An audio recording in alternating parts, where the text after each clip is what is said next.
Hey friend, please subscribe. 1 second for you. Big deal for me. The second my Uber pulled away, I saw it. Or more like, I didn't see it. No red Camaro in the driveway. Just a long, greasy stain like someone had dragged my heart across the concrete and left it there to bake in the Miami sun. I stood there for a second, suitcase by my foot, feeling like I'd shown up to my own surprise party and nobody had remembered the guest of honor. Quick note, before listening, share in the comments which city or country you're watching from. And let's continue. 9 months I'd been gone. Warsaw contract. Building back-end payment systems for a German startup that didn't believe in sleep or weekends. Every goddamn night I crashed in another hotel, staring at the same lock screen. Me, leaning on the Camaro, smile cocked sideways, front fender gleaming under a Florida sunset. I missed that car like a person. I was 36 back then. Miami born. My name's Cody Price. Lived in Westchester since I was a kid. Bought that Camaro with the first real contract money I ever made. Parked it like a trophy under the jacaranda out front. Left it in the care of my cousin Leo while I was gone. He was supposed to be house-sitting, paying utilities, keeping the weeds down, and watching the car. That's what he said. Repeated it like it made him a mechanic, a bodyguard, and a saint. And now, gone. Just oil. Just silence. The front door creaked open behind me. Cody? Dude, you didn't text. Leo stood there barefoot, Dolphins hoodie halfway zipped like I'd just caught him halfway through a nap. I said the 21st. I didn't look at him. I was already walking inside. Yeah, but I didn't know what time, he called after me. I thought it'd be later. There were like parking issues. I had to keep it somewhere else for a bit. My buddy's garage in Alapata. Don't freak, man, it's fine. I went straight to the kitchen drawer where I always kept the Camaro's keys. Pulled it open. Empty. No fob, no spare, no valet tag. Except, wait, there was a tag. Thin plastic, cracked at the corner. Printed in some half-faded ink. 123 Auto Valet, 4/14. That wasn't mine. Where's the car? I asked, not raising my voice. I've learned yelling just makes me sound like my old man.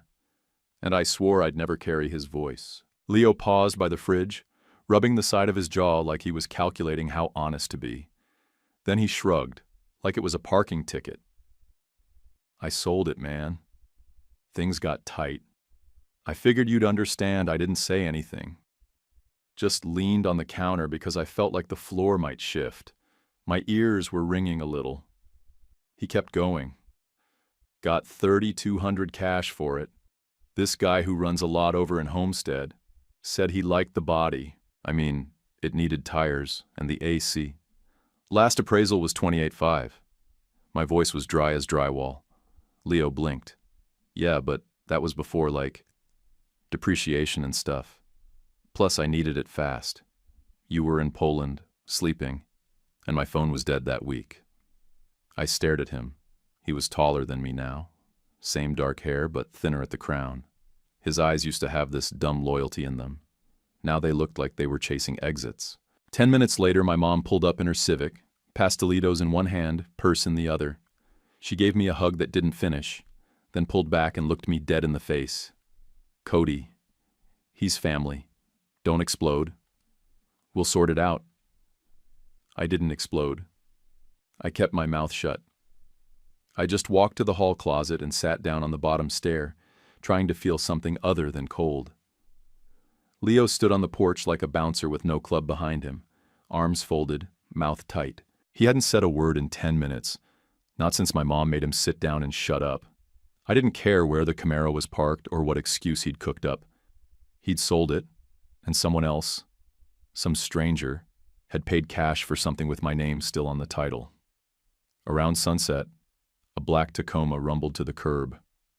A woman stepped out, late 30s, maybe early 40s, tight ponytail, jeans, Vans, and a gray tee with grease stains on the sleeve like she'd actually worked today. She had that look, the kind you get from too many arguments in too many parking lots. She walked up the driveway with a messenger bag over her shoulder and no hesitation. You Cody? She asked. Yeah. She offered a quick nod, no hand. Sofia Delgado, I'm the one who got screwed with your Camaro. Mom stood up from the porch chair, lips pursed like she didn't like the tone. Leo just muttered something under his breath. Sofia ignored them both. I buy and flip muscle cars. Been doing it since before Facebook Marketplace made it a side hustle. I used to work at Florida Highway Safety, so I don't play title games. Leo told me he needed rent money, fast. Offered me the car for $3,200, cash. Said he was helping out a cousin overseas. I didn't like how quick he wanted it, but the VIN matched, and he had what looked like a signed title. She opened her bag and pulled out a thick folder. Everything was tabbed and labeled. She handed me the bill of sale first. The signature was mine, except it wasn't. I knew my own hand, and this was a child's version. Shaky, stiff, and drawn like someone tracing over a photo. Then came the screenshots. Offer up listing, Craigslist post. One photo had my driveway in the background, bougainvillea creeping over the side wall like proof of address.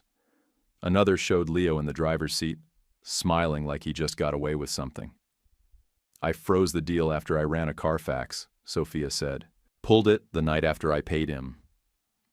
NMVTIS pinged an active lien through Sunwave Title Loans. I told him to fix it or give me my money back.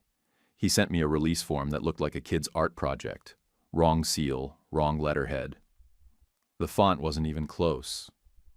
Leo started pacing. You had no right bringing this here, he said. You don't show up at somebody's house with a folder like it's court. Sofia didn't flinch.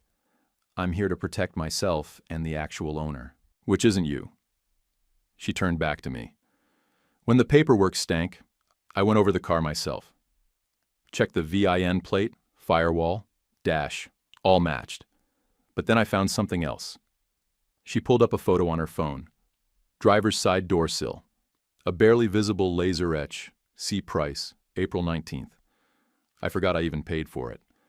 Some add-on from a car meet, part security, part ego boost. That etch stopped me from filing anything. I've seen swapped plates and washed titles before. But that, she said, tapping her screen, that was real. You don't fake that on a whim. I looked at the photo and felt the floor tilt under me. Not from shock, from how damn stupid I'd been. I trusted Leo with my house, my car, my keys, and he used my name like a scratch-off ticket. Cashed it in the second things got tough. Can we all just sit and talk this through? My mom said. She had that voice she used during family fights. Too calm, like she thought tone could erase facts. He's family, Cody. There's always a way to fix things. No, I said. There's no we here. There's me, there's Sofia, and there's the person who forged my name and sold my car behind my back. Leo looked up. I didn't forge shit. Sofia raised an eyebrow. You didn't? You want to explain this then? She flipped the fake lien release out of her folder. My name typed in Arial. A notary seal that looked like it came from Microsoft Word clip art. She laid it on the porch rail like a dead bird. Where's the car now? I asked. My friend's garage in Alapata, she said. Behind a locked roll-up, not registered under my name. I'm not letting anyone near it until the lien's cleared. I turned to Leo. Give me every key, every fob, the title, and whatever you touched. He scowled. Sunwave has the title now. I only got one fob on me. I held out my hand. He hesitated. I didn't lower it. Finally, he pulled a fob from his hoodie pocket and dropped it into my palm. It was warm, like he'd been clutching it the whole time. Sofia packed up her folder and shouldered the bag again. Look, I could have walked. Taken the hit and flipped something else. But if I push a dirty title, I'm the one holding the bag. And honestly, I don't like watching people get hustled. She headed for her truck. My mom whispered something about coffee, but Sofia shook her head. I'm not here to make friends. I'm here to not get screwed. That night, Sofia emailed me everything. Screenshots, timestamps, text logs, even the GPS coordinates from the Craigslist ad photos. I sat at the kitchen table, staring at the screen, Each file a gut punch. This wasn't some slip, wasn't a desperate mistake. It was methodical, calculated. Leo didn't fall into this. He planned it. One lie at a time. I couldn't sleep that night.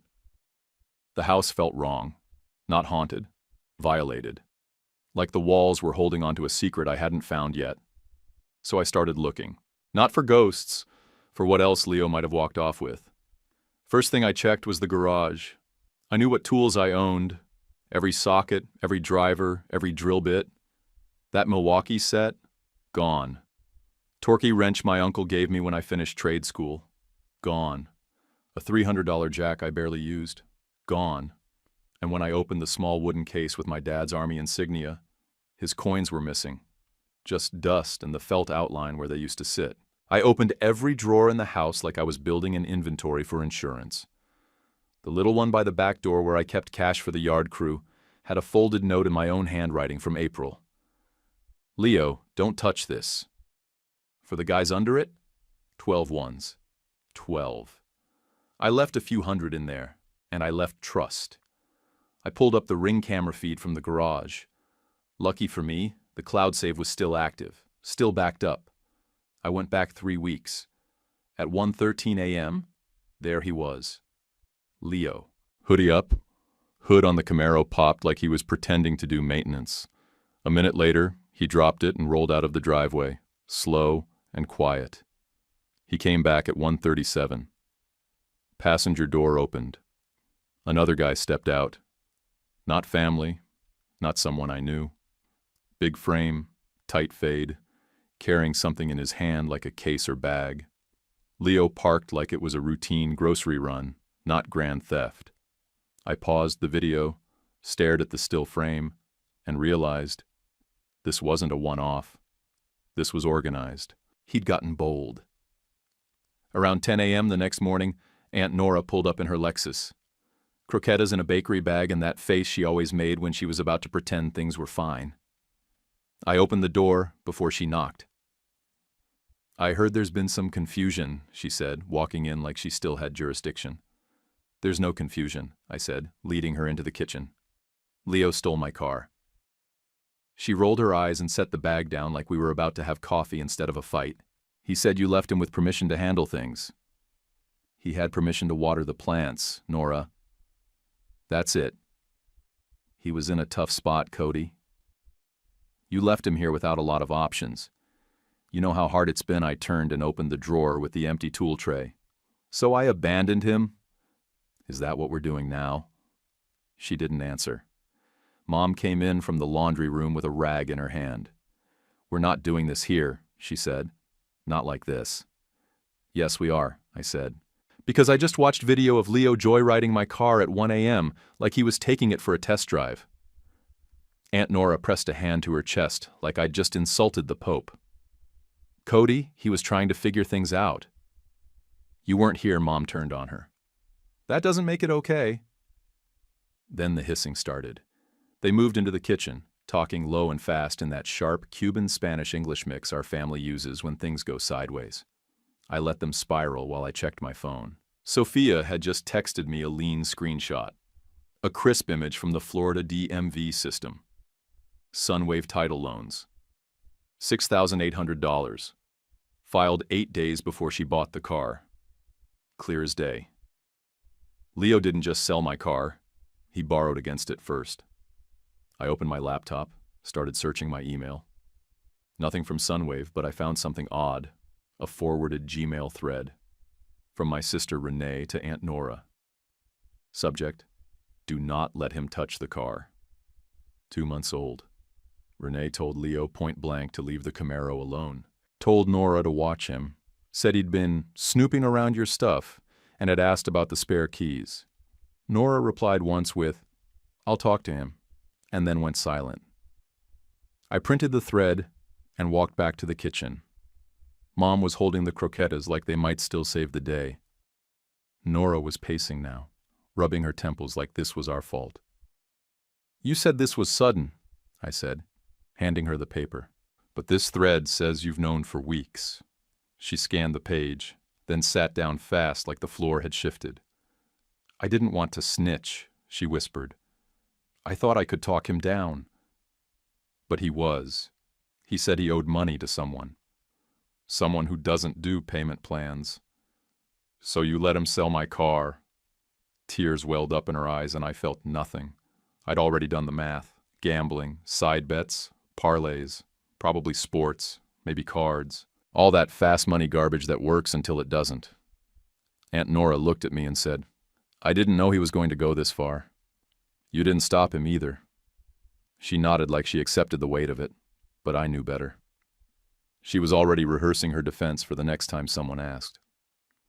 That afternoon, I sent Sophia everything I had, my registration, clear photos of the etch on the door sill, and one more thing, a shot under the fuel door. Years back, during a Gator's tailgate, I slapped a little sticker under there. Tiny green gator head nobody else would know to check for. I took a fresh picture and emailed it over with the subject line, "Still mine." By then it wasn't even about the car. It was about being 10 time zones away, working my ass off, while someone I trusted used my life like a vending machine. Punch the button, take what you want, close the door behind you. And the worst part? He wasn't even sorry. 2 days later, I was in my home office, about to log into a Zoom with a fintech client in Berlin. They were 7 hours ahead, already deep into their afternoon, and my laptop was still booting when my phone lit up with a South Florida number. Hello? I said, distracted, flipping through a notebook. Hi, this is Sandra from Sunwave Title Loans. I'm calling because your account is past due. We still haven't received the first payment for the lien on the 2016 Camaro SSI froze. I didn't even sit down. Excuse me? You're listed as the borrower of record, she said, like we were discussing a gym membership. Looks like the lien was filed last month for $6,800. First payment was due yesterday. We sent a notice to your mailing address. I didn't borrow anything, I said. I didn't authorize any lien. She said. I heard her tapping keys. Let's verify. Last 4 of your social? I gave them.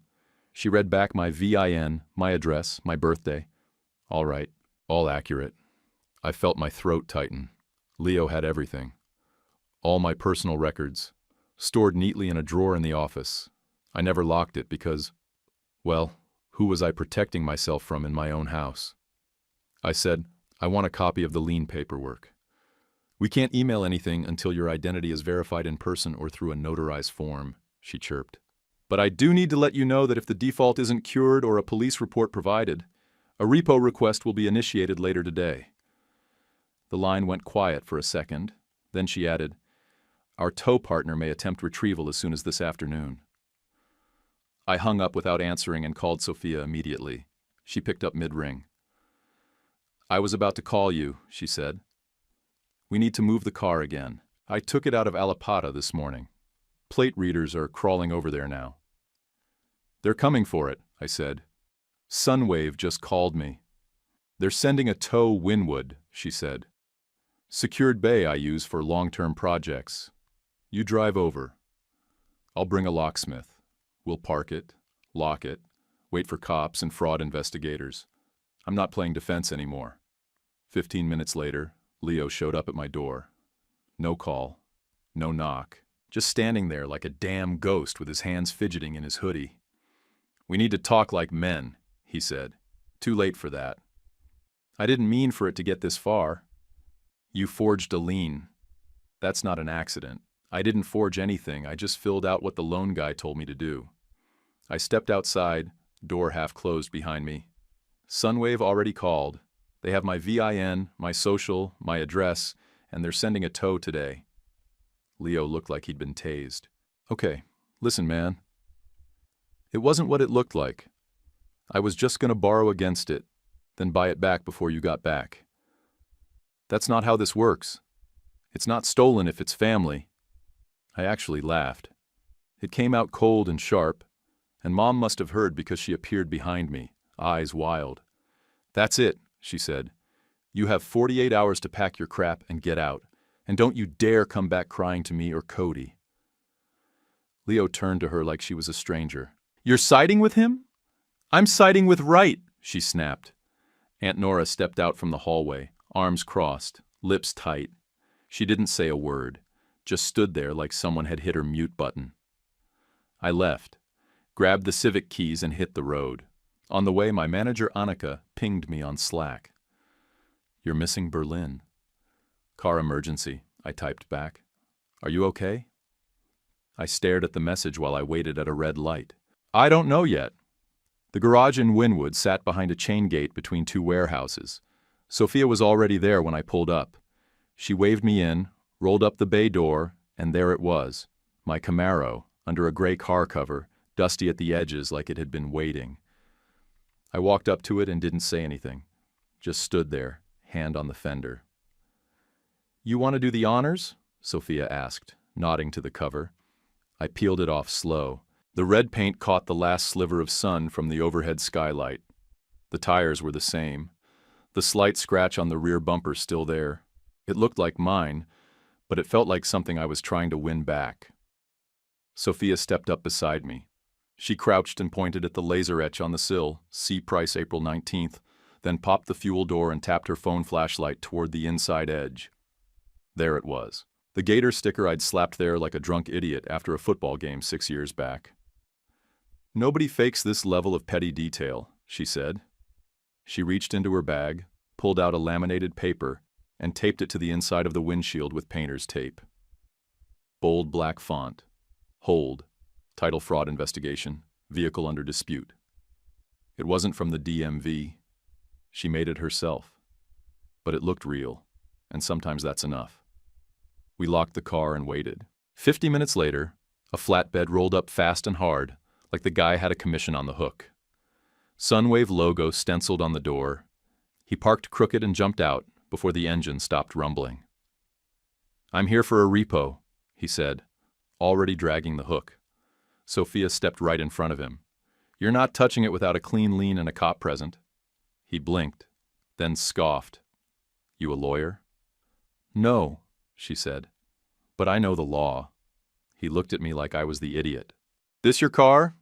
"Yeah," I said. "Well then, you got a lien on it, buddy." "Either pay Sunwave or move aside." Sophia stood her ground. "We've already called it in. You hook that car without verification, you're getting hit with criminal interference in an ongoing fraud case." He paused, looked at the windshield, then back at her. "You can't just slap paper on a windshield and call it legal." "No," she said, "but if you touch it, we'll make it real legal real fast." The guy pulled out his phone and called someone, mumbled something about the car being under a dispute hold. Then he hung up, kicked the gravel, and got back in his truck. He rolled away without another word. I looked at Sophia. She didn't smile. She didn't gloat. She just looked at me and said, "You're not out of the woods." But at least now they have to go through the front door. The detective showed up 20 minutes after the flatbed rolled out. Plain clothes, early 40s, short hair, thick Miami accent. He didn't waste time with pleasantries. I handed him the bill of sale, the fake lien release Leo had texted Sophia, and the printed listing with my driveway in the background. He scanned the papers in silence, then turned to the patrol officer who'd arrived ahead of him and said, "We're kicking this to economic crimes." This isn't civil. This is a structured scam. I felt something shift then, not relief, but confirmation. I wasn't overreacting. This wasn't a family argument anymore. This was criminal. The detective keyed his radio and gave dispatch a case number. "Place a state hold on VN ending in 4489. Vehicle is under investigation. No release until I say so." The patrol guy nodded and jotted notes. The detective turned to me. "You pressing charges?" Before I could speak, my mom stepped beside me and squeezed my forearm like she could signal me with pressure alone. Her eyes said don't. Her hand said wait. I pulled my arm back slow. "Yes," I said. "This is theft. This is fraud." The detective nodded once like he appreciated not having to ask twice. The repo driver, who was still loitering by the corner of the warehouse, got on his phone and muttered into it. Then he climbed back into the truck and rolled off slow, like I'd just ruined his commission check. Aunt Nora pulled in 5 minutes later, blue sedan screeching a little as she parked. She stepped out tight-jawed, with her purse in one hand and the other raised like a referee. "Cody, listen, he's still your blood." The detective didn't flinch. He laid the forged lien, the fake bill of sale, and the offer-up screenshots on the hood of his unmarked cruiser like evidence at a courtroom demo. "This isn't a family squabble," he said. "This is a scheme to defraud and grand theft auto." She looked at the papers like they'd bitten her. "He never meant it to spiral like this." "That's not a defense," he replied. "It's an excuse." Just then, my sister Renee showed up in her work scrubs, sneakers barely tied. She walked straight past Nora and handed me a manila envelope. "Printouts," she said. "Texts between me, Leo, and Aunt Nora from back in June. I told him not to touch the car. I begged her to tell you I flipped through them. Messages time-stamped. Leo asking where the spare keys were. Renee telling him flat out do not touch Cody's car. Aunt Nora replying once, then ghosting the whole thread. The detective took the envelope and flipped through the pages like he'd seen it all before. "That helps," he said. "Puts timeline and intent on paper." He looked at me again. "Where's the shadow box?" "The missing tools." "I checked 2 pawn shops in Westchester," I said. "No luck yet. But it's gone." Sophia stepped out from the garage and offered something rare: help with logistics. "We can pull pawn records. The state keeps a searchable database. If he sold any of it legit, we'll find it." The detective nodded. "We'll start with local chains. You remember any serial numbers?" "I still have the receipt from Home Depot for the Milwaukee kit. The torque wrench had a tag too. I'll dig behind us." The locksmith's van pulled in. He hopped out with a mobile fob programmer and a new key. I paid cash, no more trusting anything digital, and watched as he cut and synced a fresh fob while I sat in the passenger seat with the manual open. I wiped the ECU, every old key, every previous fob, erased. The Camaro knew me and only me again. It felt like changing the locks on your life. The detective leaned against the door and looked over at Sophia. "You've been more helpful than most victims are." She shrugged. "If I don't close the loop, I could end up holding the bag. And also, it's just wrong. I don't like when people get hustled. It sticks in my gut." That was the end of that. No lecture, no big statement, just the truth. Back home, Mom had already boxed up Leo's stuff and set it by the door like a checkout line. She didn't cry. She didn't say much at all, just handed me a half-packed duffel and asked if he had any more shoes in the closet. Leo showed up late that night, quiet and empty-handed. He stared at the box like it had appeared by magic. "So, that's it?" he said. "You happy now?" I shook my head. "Nothing about this makes me happy." He turned to Mom. "You too? You need to sleep somewhere else tonight," she said. "Figure it out. Call a friend." He scoffed, grabbed the box, and walked out like he was doing us a favor by not yelling. Aunt Nora called an hour later. I didn't answer. Mom did. I heard her in the kitchen, switching from calm to cold in a single breath. "No, Nora. No more. He can't come back here." There was a pause. Then another. I stepped in and took the phone. She went from firm to fragile in 3 seconds. "I know he messed up," she said, "but don't let this ruin his future. Please, don't press it so hard he can't recover." "Leo ruined Leo," I said. "One bet, one lie, one signature at a time." Silence on her end. That night, Sunwave left a voicemail. A cheery woman said they were placing a 48-hour administrative hold on any repossession activity while they reviewed documentation and police reports. Translation. Sophia's fake sign and the detective's call worked. We'd bought time. I sat on the edge of my bed later, staring at the door. Mom walked by, paused, and asked if I wanted her to make tea. I told her no. I looked around the house and tried to measure the damage. What did I lose really? A car, tools, some cash, number. What I lost was worse. I didn't trust anyone in that house anymore, except my mother and my sister. And even with them, there was this crack in the foundation now. Small, silent, but always there. I wasn't sure if it could be fixed. We planned it simple. Meet at the Wynwood garage, get the car, drive it to my buddy Manny's warehouse in Doral, chain it behind locked gates, and put it under cameras I paid for. That was the plan. Nothing fancy. Just control the car, control the chaos. Simple lasted about 7 seconds.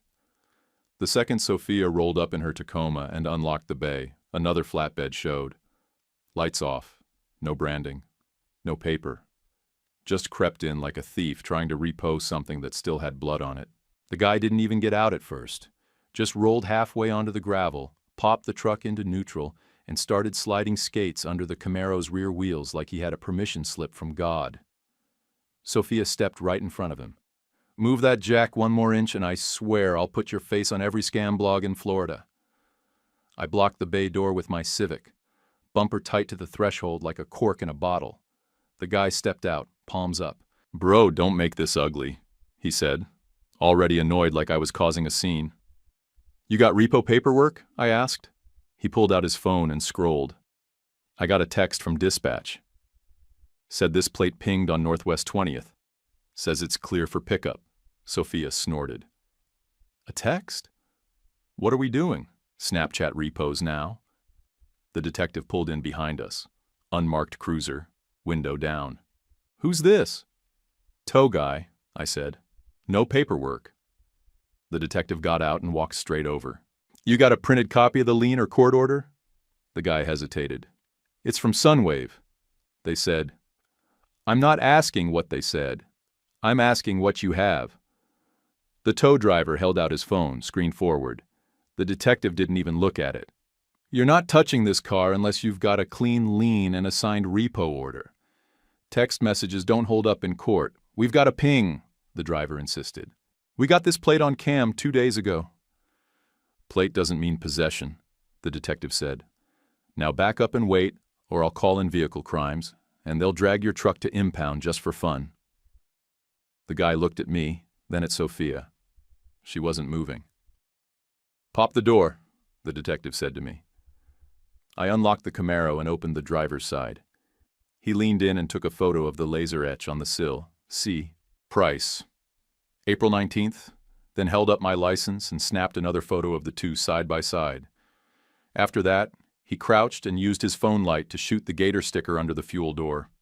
The tow driver tried to play slick and sneak a VIN shot on his phone, but the detective caught him mid-tilt.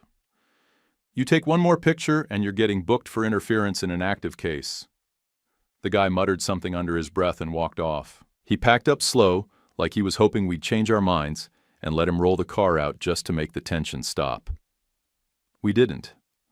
Once he left, we filled out a property release.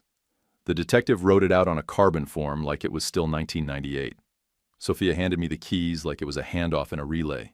No speech, no ceremony, just a clean transfer of control. I sat down in the driver's seat and gripped the wheel. It hit me hard. This dumb, wide-chested emotional wave like I just pulled someone out of a fire. The Camaro smelled like oil and sun-baked vinyl. Same seat position. Same feel. Except now I was scared to drive it. I followed the detective's cruiser out of Wynwood with Sophia tailing us in her truck. We took back roads through Little Havana and Coral Way. No highways, nothing fast. I kept checking the rearview mirror every few blocks. Not because I thought the repo guy would return, but because once people get your VIN, they treat your car like a public asset. At Manny's warehouse in Doral, we backed it in through a rolling steel gate. He wasn't there, just texted me the code to the yard and told me to lock up behind myself. We parked it in the corner under a giant overhang. Sophia helped me loop a chain around the axle and connect it to the wall bolt like we were storing evidence. I ran 3 wise cams. 1 from the ceiling, 1 off the fence, and 1 pointed straight at the hood. Nobody was getting that car without me seeing it. Sophia leaned against the wall while I dusted off the rearview mirror and tried to decide if this still felt like my car. I'll testify if this goes to court, she said. Not just about the fake sale, about the lien too. I kept everything I turned to her. What do you want out of all this? Seriously? She scratched her shoulder and looked away like she'd already rehearsed it. My $3,200 back, my name out of it. That's it. You'll get both, I said. I better, she said, because I'm not chasing this for sport. We locked the bay behind us. I made sure the alarm panel read green. Then we stepped outside into the heat again, both quiet for a second like we weren't sure what part of the day we were in anymore. On the drive home, the detective called. "Found your tools," he said. I sat up straight in the seat. "Where?" "Milwaukee kit and torque wrench. Hialeah shop logged them a week ago. Serial numbers matched. We also found a catalog photo from a different pawn shop. It's your dad's shadow box. Looks like the guy didn't even try to hide it." I stared ahead at the road, trying to feel something. Relief?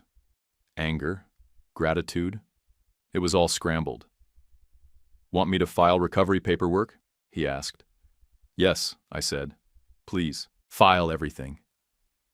He hung up without another word. That kind of cop. The kind who didn't need to say, "I got you," because he already did. I got back home just as the sun dipped under the power lines. Parked the Civic at the edge of the driveway and didn't move. Didn't get out. Just sat there. Engine off. Keys in my lap. Mom came out with a dish towel over her shoulder and knocked on the window. "You want dinner?" she asked. "I made arroz con pollo." I opened the door, stared at her and said nothing. She looked me in the eyes. "We'll be okay." I wanted to believe her, but that Camaro had just survived a repo, a forged title, a lien scam, and a family betrayal, and I still wasn't sure if I wanted to drive it again or push it into the ocean. The pawn shop in Hialeah sat between a shuttered bakery and a vape store that looked half abandoned. The bars on the windows weren't for decoration. Inside it smelled like old electronics and regret. The clerk was maybe 50, balding, glasses fogged up from the humidity. The detective showed him my photos and serial numbers without a word. The guy didn't even blink, just nodded and walked to the back like he'd done this 100 times. When he came out, he had the Milwaukee kit in one hand and my torquey wrench in the other, tags still on both. "Guy said he needed quick cash," the clerk told us. "Said his cousin gave him the tools before going overseas." Sounded shaky, but I got the ID scan if you need it. He slid over a printout with Leo's name, address, and license photo clear as daylight. The pawn ticket said he got $240 and a store credit slip for 30 more. The detective snapped a photo, then turned to me. "You sure these are yours?" "They're mine," I said. "Down to the scratch on the wrench handle." We logged them into evidence with a hold tag and left with a receipt for court. Sophia would add the numbers to her file. I'd add them to my disappointment. The second shop had charm. Cuban flags, dusty guitars, rosaries next to Rolex knockoffs. The owner had a gold tooth, and the attitude of someone who'd seen enough families fall apart to stop being surprised. "You looking for something stolen or something borrowed?" he asked. "Army shadow box," I said. "Wood frame, velvet inside. A few coins, insignia, dog tags." He gave me a long look, then walked behind the counter and pulled it from under a blue towel like it was a damn relic. "I didn't put it on the shelf," he said. "Didn't want it going to a clown." That sentence hit different. Made me like him instantly. We paid to get it back with the same kind of paperwork. Hold and receipt, logged under case number. I carried it out like it weighed more than it did, sat in the front seat of my Civic and held it in my lap the whole way home, like it might vanish if I blinked too hard. Back at the house, Aunt Nora was waiting on the porch with her arms folded and that tight jaw she used to wear during church fights. I didn't even greet her, just walked past and unlocked the front door. "Cody, wait, can we talk?" she called. I didn't turn around. "About what?" She followed me inside. "Is there a way to make this go away?" I stopped cold by the stairs. "You mean pay off Sunwave?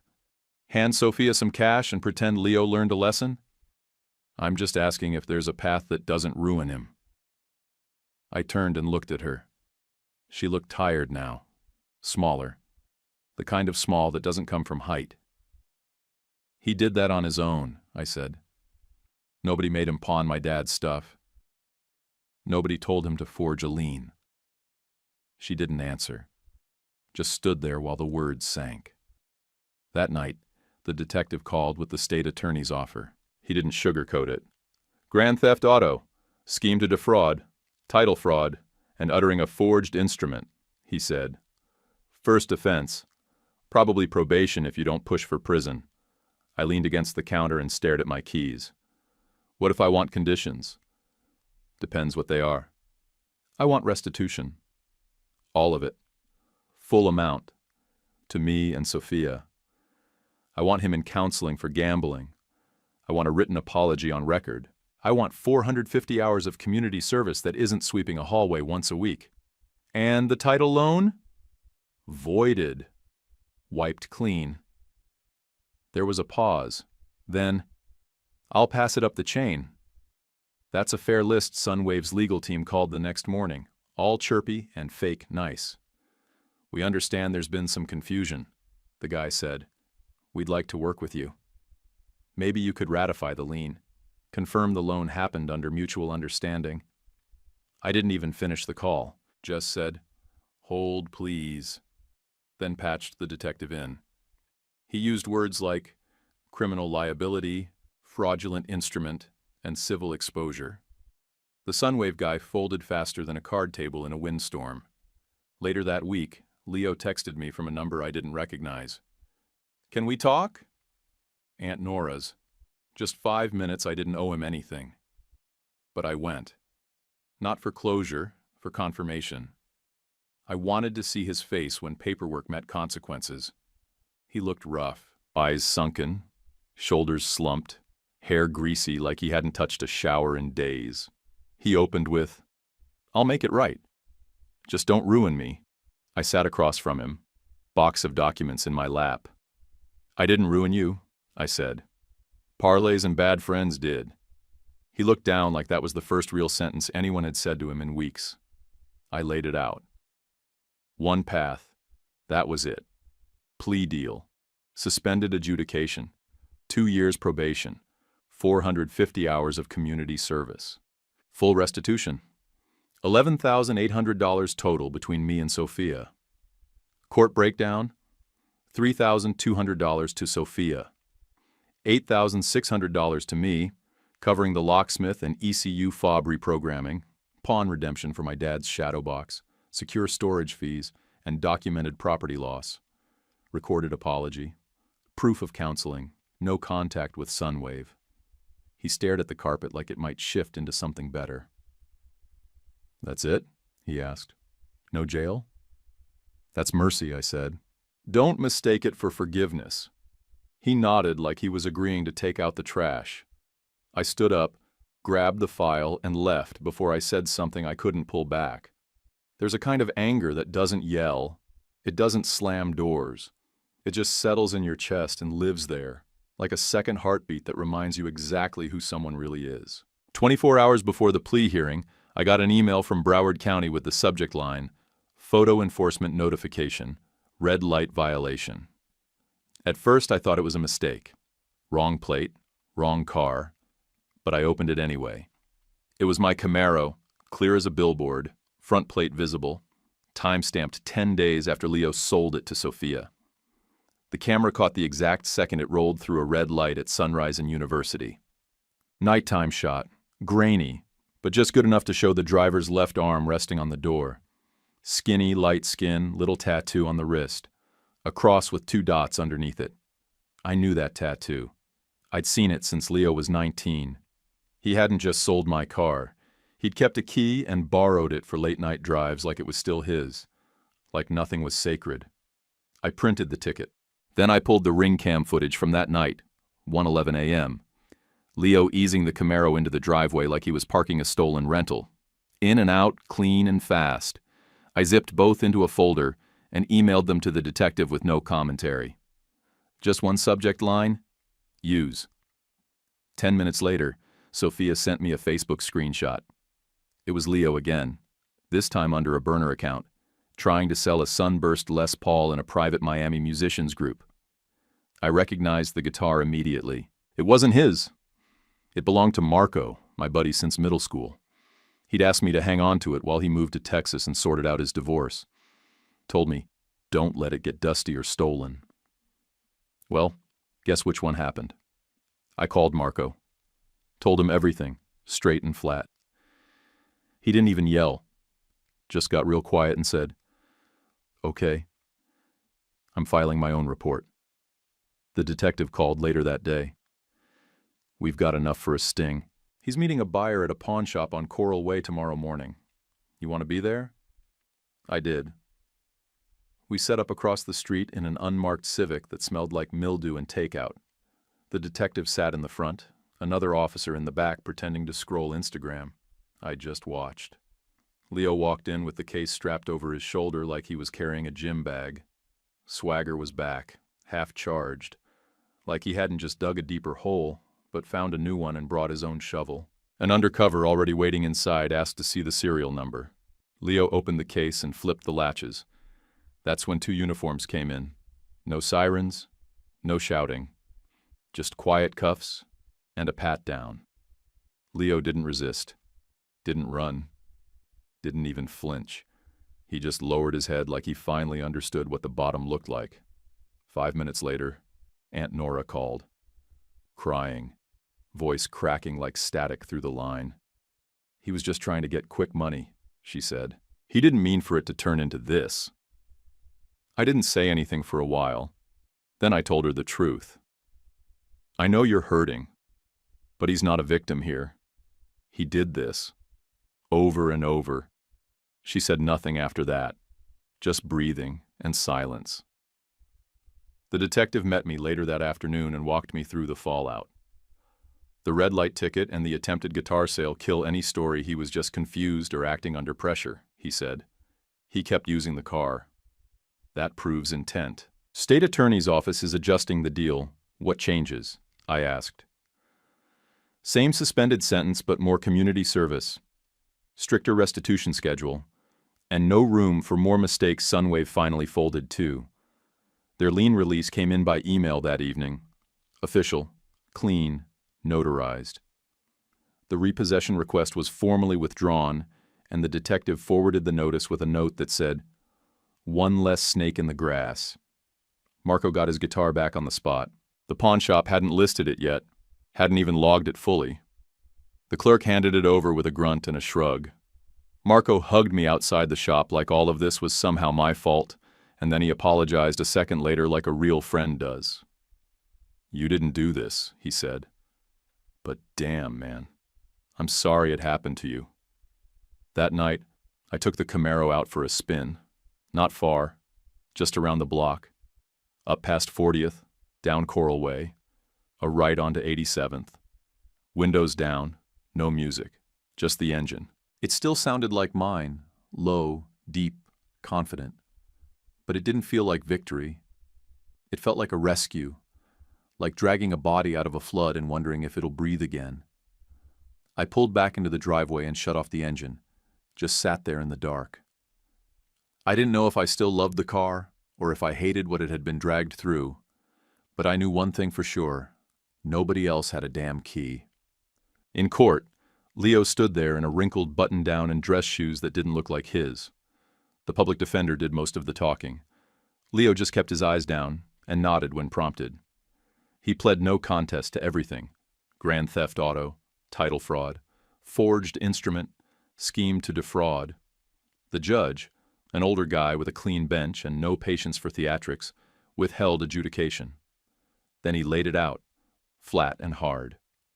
30 months probation, he said. 500 hours of community service. Enrollment in Gamblers Anonymous. Restitution of $11,800. Monthly payments, no skips. He leaned forward and looked Leo straight in the eye. "If you miss 2 payments, you will see the inside of a cell." And I believed him. There was no applause, no sigh of relief, just paper being signed and a bailiff calling the next case. Sophia caught me in the hallway afterward. No hug, no handshake, just a short nod that said we were square. "I got my $3,200 in the order," she said. "Thanks for backing that." "You earned it," I said. She turned to leave, then looked back. "Try not to let another cousin house sit." Outside the courthouse, Mom hugged me with both arms, tight and full, like she finally let herself breathe. When she pulled back, she turned to Aunt Nora and didn't wait. "No more lies," she said. Aunt Nora nodded like a student called to the front of the class. No protest, no excuse. Back home, we changed the locks that afternoon. New codes, new cams over the garage, the back gate, and the side walkway. Leo's stuff, what was left of it, had already been packed weeks ago, but this made it real. Mom told him over the phone, straight and calm, "You can't come by anymore. Not for holidays. Not for anything. You need to figure things out without dragging us back into it." He didn't argue, just said, "Okay." Renee forwarded me the full message thread where she warned him not to touch the car. 3 separate times, clear as glass, no fluff. That didn't fix anything, but it cleared her name. Took her out from under the shadow Leo tried to drop on all of us. In the weeks that followed, the rest of the family started calling it the Camaro thing, like slapping a name on it made it smaller. Church ladies showed up with trays of lasagna and pastelon, like we'd had a death in the family. One even wrote a card that said, "Forgiveness doesn't mean forgetting. God sees your heart." I didn't have the energy to explain that this wasn't about forgiveness. It was about not getting robbed twice. I took the torque wrench back to the garage and set it on the same peg my uncle drilled into the wall 20 years ago. The shadow box went on the shelf above my desk in the office. Dad's insignia, coins, tags. It felt heavier than before. The Milwaukee kit I placed high on the tool rack, top shelf. Not for use. Just to see it. Just to remind myself what mine means. Work gave me space. Anika, my manager, told me, "Take the week. Get your head straight." And Raj, my teammate, covered every Berlin call without saying a word about it. That kind of quiet loyalty sticks. It's what real people do. Leo started his community service at Crandon Park, picking up trash, orange vest. Mom drove by one day just to see for herself. She didn't honk, didn't roll down the window, just drove past and went home. Aunt Nora came by a week later and asked to speak face to face. I met her on the porch. "I was wrong," she said. "I covered for him because I thought I was protecting him. But I wasn't. I was just making the fall worse. I didn't soften. Didn't let her off easy." "You need to stop enabling," I said. "Not for me. For him. Or else he's going to become the kind of man who thinks theft is a solution." She nodded once, then left without saying goodbye. I Venmo'd Sophia for the storage fees she'd fronted during the repo mess. She tried to refuse it. Said, "We're good." But I told her, "I don't want loose threads." She took the payment after that. I stood by the front door later that night, keys in hand, staring at the empty space Leo used to sleep in. The mess was technically over, legally settled, papered and stamped. But family damage doesn't clear that clean. A month after court, I took the Camaro into the bay, swapped the tires myself, replaced the cabin filter, and gave the whole thing a new ceramic coat. Not because it needed to shine. I just needed to touch something that belonged to me that wasn't tangled in excuses or guilt. Under the hood, next to the VIN plate, I bolted in one small metal tag I had custom made. Stamped in it, Winwood Return 08.14. It wasn't pretty, no chrome, just bare aluminum, but I liked that it was quiet. Quiet and mine. Sophia didn't say much after court. We kept it simple. Texts every few weeks, sometimes just photos. One day she sent a clean $1 ZL parked under a palm tree in Hollywood, said nothing but dropped a thumbs up emoji. I replied with, "Looks real," and that was all either of us needed. Leo worked his hours like he had something to prove. Mowed easements, cleaned sidewalks, bagged trash at the parks. His checks came in on time, exactly how the court ordered. First 2 months he added notes to the envelopes, little apologies, thin attempts at conversations. After that, nothing, just the checks. I liked it better that way. Silence meant shame might have finally started doing its job. Mom made a rule after all that. Holidays were for people who didn't steal from us. It wasn't personal, just policy. The first few dinners were quiet, fewer chairs, no laughter from the back patio. But nobody checked their coat pockets. Nobody hid their wallets in the laundry room. That counted. Aunt Nora never pushed back. She stayed polite, brought flan when she came over, and kept her eyes on her plate when the conversation drifted close to anything that might snap a thread. She never asked for money, never mentioned Leo. That was new. The title loan letters stopped after the detective flagged their lien as fraud during the state review. A month later, Sunwave officially removed it from the system. The detective sent a final email with a PDF closing the case. I printed it and filed it next to my dad's shadow box like it was part of the family archive. About a year after everything, another red light ticket hit my mailbox. Same plate, same intersection. This time the timestamp matched me. I'd rolled through after a late grocery run. I looked at the photo, laughed out loud in the kitchen, then paid the $65 without blinking. It was the most honest ticket that Carr had gotten in 2 years. And this time the only key was on my hook. That mattered more than anything. People sometimes ask why I didn't push for prison, why I didn't finish the job or teach him a lesson. I tell them this.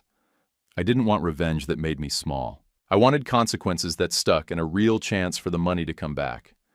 Prison makes a headline. Restitution makes you feel it. I'm 56 now. I drive less like a kid, less flex, more focus. I listen to the engine, feel the wheel, and think about the difference between trust and supervision. That line? It's thinner than I thought, but it's stronger when you respect it. If you're wondering about the last loose thread, Leo tried one more time. Found an old DSLR in my closet, posted it online under a fake name, listed it in a local gear group. Same move, same pattern, but the buyer he tried to meet was the same guy from the guitar sting. Small city, bad luck. The cops didn't even wait, knocked before he could finish the handoff. That didn't add charges, just killed the excuses. Even Aunt Nora didn't flinch this time. She came over the next day, dropped off leftovers, and when Mom asked how Leo was doing, she said, "He needs help, not shelter." That's the first time I believed she meant it. I keep the Camaro keys on a hook in my office now, just above the shadow box. When I grab them, I feel the weight, and I know exactly who they belong to. Your cousin forged your name and sold your car. Press charges or keep it family. Answer in comments, and please like, subscribe. It's huge for us. One click for you. YouTube picked this for you. Tap it. Let's see if they guessed right.